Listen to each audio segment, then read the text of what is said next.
السلام علیکم۔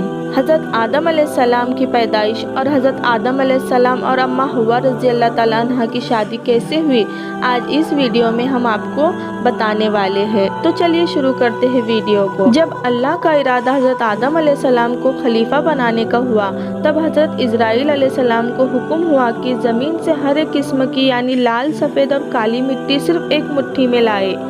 اسرائیل علیہ السلام ایک مٹھی رنگ برنگی مٹی زمین پر سے جمع کر کے اٹھا لائے اور اللہ کے حکم کے مطابق طائف اور مکہ کے درمیان میں رکھ دی۔ اللہ نے اس مٹی پر اپنی رحمت بارش کی اور اپنی قدرت سے حضرت آدم علیہ السلام کا پتلا اسی مٹی کے خمیر سے بنایا۔ 40 سال تک وہ پتلا بے جان وہاں پڑا رہا۔ پھر اللہ نے چاہا کہ حضرت آدم علیہ السلام کے اقبال کا ستارہ روشن ہو اور ان کی اولاد کا رتبہ و درجہ پوری کائنات کی مخلوق پر ظاہر ہو، تو اس نے روح پاک کو حکم دیا کہ آدم علیہ السلام کے پتلے میں داخل ہو۔ اس وقت نرم و نازک روح نے مٹی کے پتلے کے اندر داخل ہونے سے انکار کر دیا۔ پروردگار نے روح کو دوبارہ حکم دیا کہ آدم کے پتلے میں داخل ہو۔ اس وقت نرم و نازک روح نے مٹی کے پتلے میں داخل ہونے سے انکار کر دیا۔ پروردگار نے روح کو دوبارہ حکم دیا کہ اے جان اس بدن میں داخل ہو۔ جب روح آدم علیہ السلام کے جسم سے سر کی طرف سے داخل ہوئی تو حکم الہی سے جسم کے جس حصے میں وہ پہنچتی تھی، جسم جو ٹھیکرے کی طرح تھا، گوشت پوشت میں بدل جاتا تھا۔ جب روح سینے تک پہنچی تو حضرت آدم علیہ السلام نے اٹھنے کا ارادہ کیا، اڑتے ہی وہیں زمین پر گر پڑے۔ اسی لیے اللہ تعالیٰ نے قرآن شریف میں فرمایا ہے کہ انسان بڑا جلد باز ہے۔ اسی حالت میں حضرت آدم علیہ السلام نے چھینک ماری اور بولے الحمدللہ، تو اس کریم رحیم ذات نے اپنی رحمت سے فرمایا یرحمک اللہ۔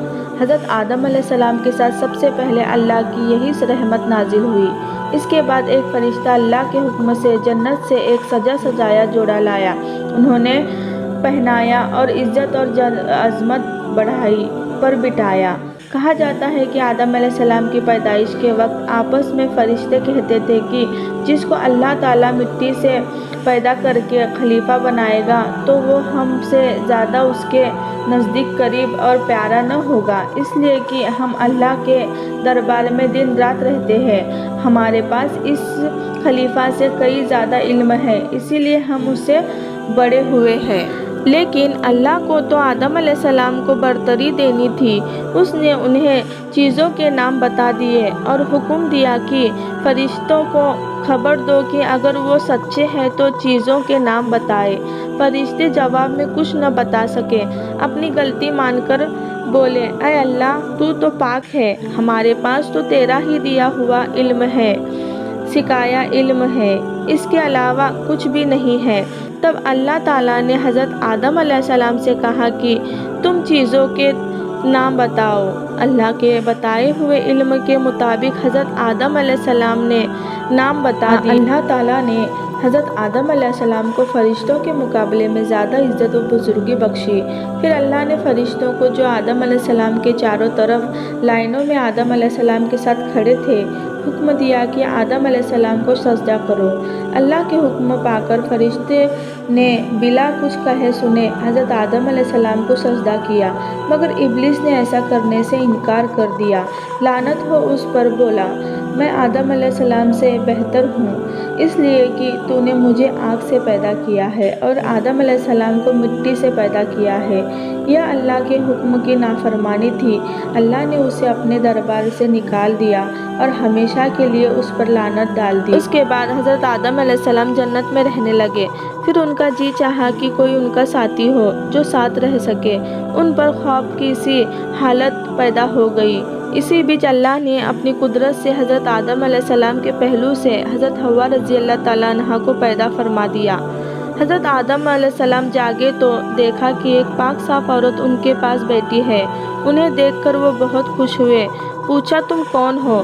حضرت حوا رضی اللہ تعالیٰ عنہ نے فرمایا کہ میں تمہارے جسم کا حصہ ہوں، اسی لیے کہ اللہ تعالیٰ نے مجھے تمہاری فصلی سے پیدا کیا ہے۔ کہا جاتا ہے کہ حضرت حوا رضی اللہ تعالیٰ عنہ اتنی خوبصورت تھی کہ دنیا میں جتنی خوبصورتی پائی جاتی ہے اس میں سے 90 حصہ حضرت حوا کو ملا ہوا تھا۔